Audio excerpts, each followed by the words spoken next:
Of Financial Elder Abuse, a presentation by Benjy and Benjy Law Corporation. This presentation is not intended as legal advice nor to establish any attorney-client relationship. Rather, it is merely a broad overview of the subject matter intended for educational purposes only. If you believe you may have a claim, you should promptly consult an experienced attorney. Delay may result in an inadvertent waiver of valuable legal rights and remedies.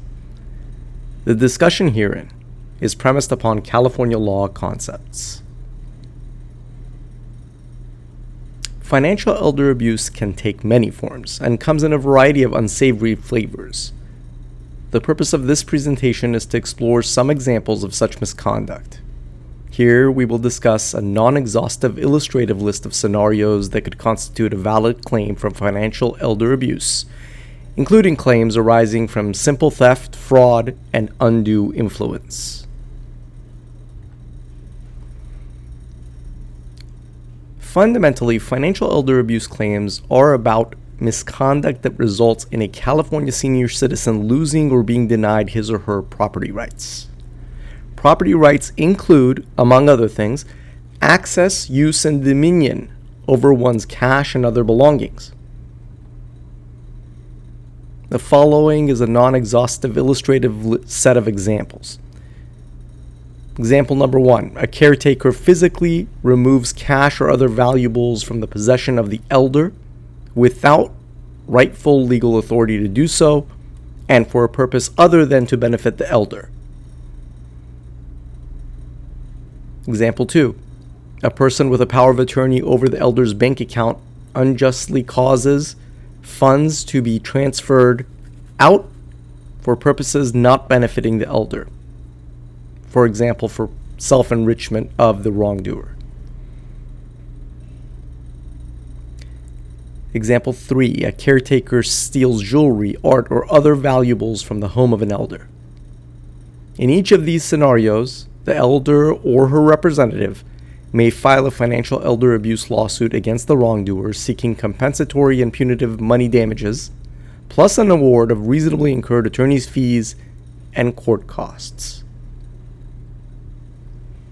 Please click the thumbs up button and bell icon for this video. This helps the YouTube algorithm provide wider distribution of this video to other interested users.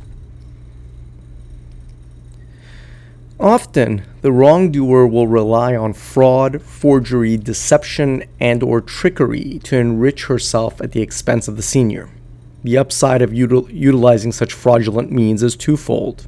First, theft by fraudulent means is often harder to detect and more difficult, time-consuming, and expensive to prove.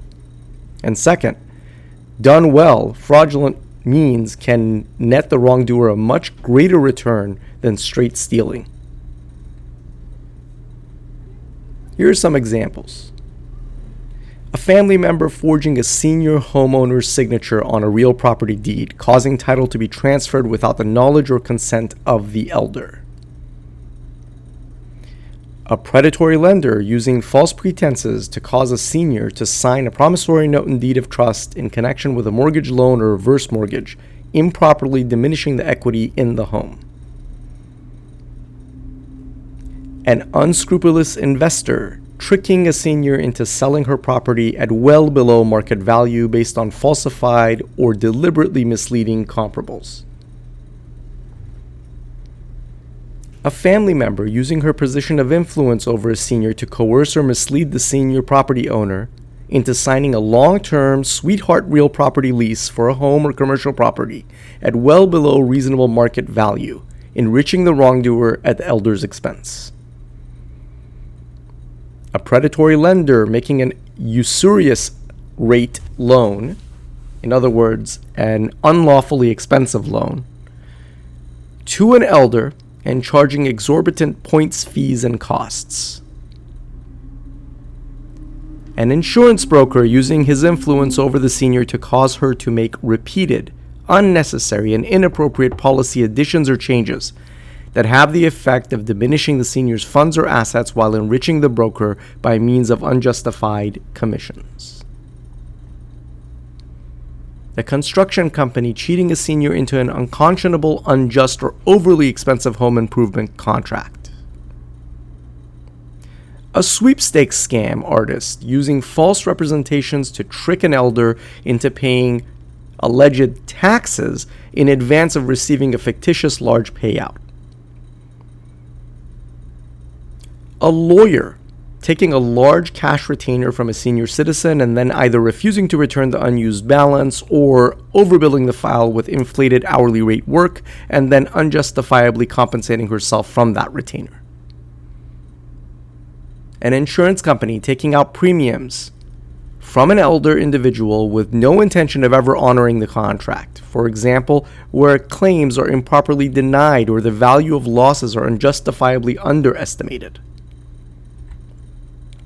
Reminder to like and subscribe. If you're getting value from the video and have not already clicked the like and subscribe buttons, please consider doing so now. We greatly value and appreciate your support. And then there's the use of undue influence in furtherance of financial elder abuse. The definition of this term, undue influence, is excessive persuasion causing another person to act or refrain from acting by overcoming that person's free will and resulting in inequity or unfairness to the elder. This sort of financial elder abuse occurs where a trusted person, such as an adult child or caretaker, or a fiduciary, such as a lawyer, real estate, or mortgage broker, uses her position of influence and power over the senior to pressure the elder into taking action that is likely to be detrimental to his or her financial position.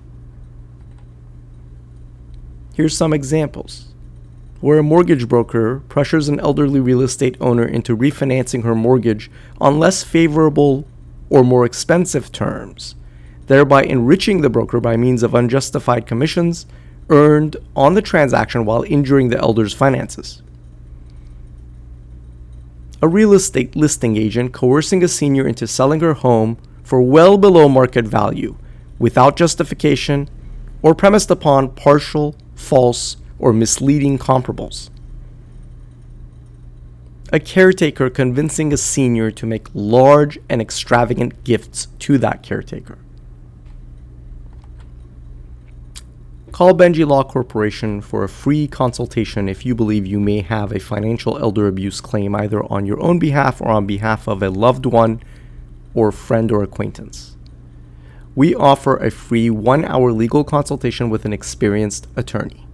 This can be done either in person at our office in Beverly Hills, remotely via Zoom or FaceTime, or telephonically.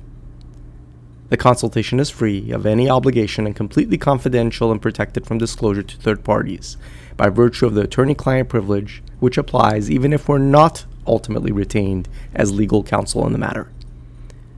To make an appointment, simply call us at 310 area code 203-2650. That's 310-203-2650.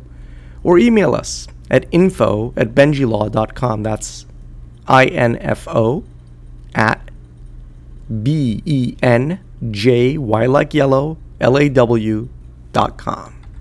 This concludes our video. We hope you found it informative and useful.